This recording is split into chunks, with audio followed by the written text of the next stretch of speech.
Tooth paste లో చూసినట్టయితే చాలా రకాల కెమికల్స్ ఉంటాయండి. జనరల్ గా ఎవరం గమనించం మనం. టూత్ పేస్ట్ లో ఒక టైటానియం ఆక్సైడ్ అని ఒక కెమికల్ ఉంటుంది. ఇప్పుడు 2012 లో కూడా దాని మీద study that can cause ADHD. మనం 2 years నుంచే వాళ్ళకి పళ్ళు తోగుతూనే ఉంటామండి విత్ టూత్ పేస్ట్. కానీ ఎప్పుడైనా అసలు ఈ టూత్ పేస్ట్ లో ఏముంటాయని ఎప్పుడైనా గమనించామండి? దాంట్లో ఉండే కెమికల్స్ ఏంటి వాటి వల్ల?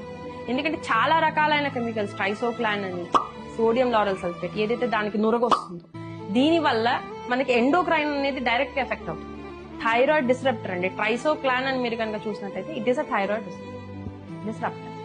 ఎందుకు ఇన్ని థైరాయిడ్ వస్తున్నాయి అంటే వీ హ్యావ్ రీజన్స్ అండి. సో ఇలాంటి ఎన్విరాన్మెంటల్ ఎఫెక్ట్స్ కనుక మనం కనుక తెలుసుకుని వాటి నుంచి వాళ్ళని తక్కువ స్టార్ట్ అయిపోతుంది.